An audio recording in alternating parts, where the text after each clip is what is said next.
दोस्तों, आज का टॉपिक है डिवोर्स। 40 साल की शादी और एक दिन कोर्ट ने कहा तलाक। 1983 सावित्री की शादी हुई, वो 22 साल की थी। 2023 वो 62 साल की थी जब उसने पहली बार कोर्ट का दरवाजा खटखटाया। 40 साल, 2 बच्चे, 3 पोते और एक पति जिसने कभी इज्जत नहीं दी। कोर्ट ने सावित्री को तलाक दिया। 40 साल बाद भी कानून ने सुना। आज का एपिसोड सिर्फ डिवोर्स के बारे में नहीं है, ये उस इंसान के बारे में है जो सोच रहा है क्या डिवोर्स लेना सही है, क्या मैं ले सकता हूँ, क्या मुझे डिवोर्स मिलेगा या बहुत देर हो गई है। जवाब हाँ है, और मैं आज वो जवाब दूंगा, हिंदू लॉ में भी और मुस्लिम लॉ में भी। देखिए, इंडिया में डिवोर्स रेट सिर्फ 1.1% है, दुनिया में सबसे कम। पर एक्सपर्ट्स कहते हैं ये खुशी की निशानी नहीं, ये डर की निशानी है। लोग ऐसे शादियां निभाते हैं जिन्हें कब का खत्म हो जाना चाहिए था, सिर्फ इसलिए कि उन्हें कानून नहीं पता। सावित्री ने 40 साल वेट किए, आपको नहीं करना होगा। हिंदू मैरिज एक्ट 1955 सेक्शन 13, ये वो सेक्शन है जो सावित्री को आज़ादी दे सकता था सालों पहले। ग्राउंड्स क्या है, ध्यान से सुनिए। पहला है क्रुएल्टी, फिजिकल या मेंटल, सावित्री का यही ग्राउंड था।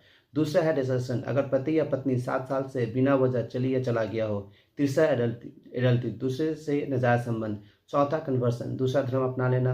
पांचवा मेंटल डिसऑर्डर, सीवियर या परमानेंट। छठा है लेप्रोसी या इन्फेक्शियस डिजीज जो कि क्रॉनिक इन नेचर होता है। सेक्शन 13 भी म्यूचुअल कंसेंट के थ्रू डिवोर्स मिलता है 6 महीने के अंदर में। अब मुस्लिम लॉ, और यहाँ दोनों मर्द और औरत के पास अलग अलग ऑप्शंस हैं। पहला है तलाक, हस्बैंड की तरफ से, पर याद रखिए इंस्टेंट ट्रिपल तलाक 2019 से इलीगल है, 3 अलग अलग पीरियड में वैलिड है। दूसरा है खुला, वाइफ की तरफ से डिवोर्स, पत्नी मेहर वापस करती है और डिवोर्स मांगती है, ये वाइफ का हक है, कोई रोक नहीं सकता। तीसरा है मुबारक, दोनों की म्यूचुअल एग्रीमेंट, दोनों राजी दोनों आज़ाद। चौथा है फस्क, कोर्ट के थ्रू डिवोर्स, अगर हस्बैंड मरा हुआ हो या गायब हो या अपनी जिम्मेदारियां पूरी ना करता हो तो वाइफ कोर्ट से डिवोर्स ले सकती है। और एक सवाल, क्या आप एक ऐसी शादी में हैं जहां रहना जाने से ज़्यादा तकलीफ देता है? अगर हाँ, तो ये मत सोचिए कि बहुत देर हो गई है। सावित्री ने 40 साल बाद सोचा, कोर्ट ने सुना, कानून ने सुना। और डिवोर्स के समय दोनों के राइट्स याद रखिए। वाइफ को मिलेगा मेंटेनेंस, स्त्रीधन वापस, प्रॉपर्टी का हिस्सा, बच्चों की कस्टडी। हस्बैंड को मिलेगा फॉल्स लेगेशंस और प्रोटेक्शंस, प्रॉपर्टी का हिस्सा, बच्चों के विजिटेशंस और काउंटर क्लेम। डिवोर्स का मतलब हार नहीं है, डिवोर्स का मतलब एक नया मौका, एक नया शुरुआत होता है।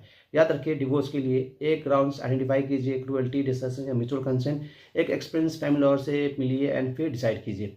सावित्री आज अपनी बेटी के घर में है, खुश है, आज़ाद है। 62 साल में पहली बार वो खुद के लिए जी रही है और वो कहती है काश मुझे पहले पता होता। आपको पता है अब। ये वीडियो अभी उस इंसान को भेजिए जिसे जरूरत है, आज अभी। लाइक कीजिए, सब्सक्राइब कीजिए, क्योंकि कानून जानना ज़िंदगी बचाता है। तब तक अपना राइट जानिए, अपनी ज़िंदगी बचाइए, अपनी आज़ादी चुनिए। रिश्ता और कानून दोनों की सुनिए, सिर्फ आपके लिए।